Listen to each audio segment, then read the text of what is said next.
Thanks so much for joining in. Digant, I was just reading a report that you had come out with. I believe that the pace of improvement as well as, that's been slower. And farm loan waiver, that's dented sentiment. What's your take on that?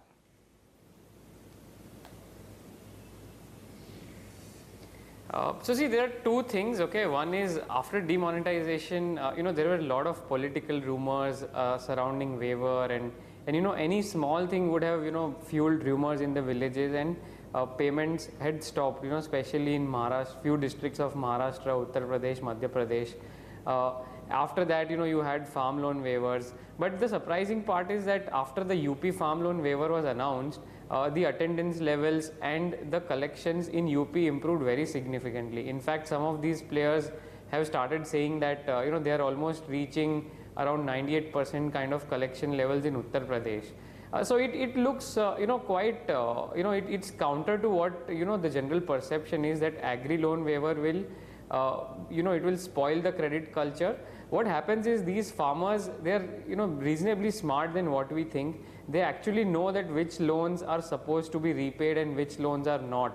So when you go to villages, these private microfinance companies, they take a lot of pain to tell them that, okay, we are private sector guys, and we are not under these loan waivers, and if you don't pay us, your credit scores will go down in Equifax and other credit bureaus.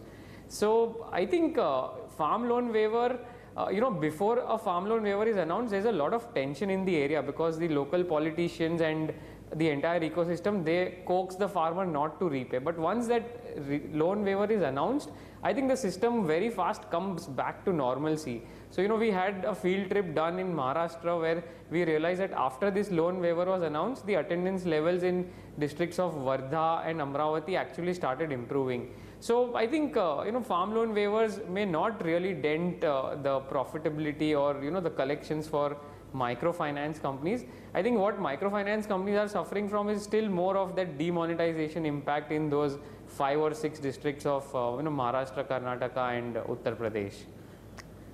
Hi Digant, afternoon. So what does it all mean for stocks? Because you have upgraded Bharat Financial and Ujjivan, and at the same time you've downgraded an Equitas. Take us through the rationale. How have you separated the men from the boys?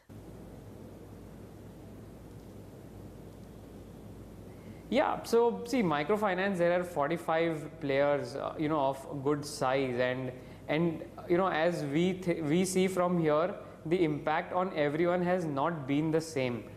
So for example, SKS Microfinance, or now called Bharat Financial, they have been in the market for more than 10-15 years. So they have seen the crisis. They very well know what should be done on the ground when such a crisis will hit them. So we have found a lot of instances where the discipline on the ground which is enforced by Bharat Financial is far better than a lot of other new guys who have just started business, say 4 or 5 years back. So we could find a lot of villages where Bharat Financial was able to collect their money, but some other new entrants were not able to collect their money because they were not disciplined enough, not present enough on the ground. So in our note, we are saying that strong players who have very good grip over their operations, they will suffer much less compared to the weaker guys. Second thing which we are saying is that players like Ujjivan and Bharat Financial, they are present in more than 16 states and more than 300 districts in India. So if 6 or 7 districts in India have problem, they can actually focus on the other 250 districts and they can grow there. So I think Ujjivan and Bharat Financial are our top picks here because they are very well diversified geographically, and they have a lot of experience on ground. And thirdly, I think they will escape this entire demonetization led crisis by writing off around 3 to 4% of their portfolios. So I think that once in 5 years you have such an event and you lose 3 or 4%, that's not the end of the world. And we at Antique, we think that another 3 months of pain, and after that this sector should slowly come back to normalcy. So it is based on these factors that we have upgraded Ujjivan and Bharat Financial. Whereas for Equitas, we have downgraded that because Equitas is consciously moving away from the microfinance segment. Microfinance is the most profitable segment for Equitas, And when you move away from your profitable segment on one side, and on the other side you are migrating into a small finance bank, so that will have a lot of costs. So your income is going down, your costs are remaining elevated. So we think that for Equitas to return back to its old days of profits, it's going to take a little longer. Now, Digant, I want to ask you about Bharat Financial. You're saying that you've upgraded the stock, etc. The street wants to know one thing: is there a deal on the cards? What's your take on that? Do you believe it's going to come? It's taking so long. Clearly, some pricing pressure seems to be playing out over there. So, what's your take on that? I mean, I get your point totally. You've upgraded the target price, etc. In terms of a deal, which will be the best marriage that they can do? What kind of an upside could be there?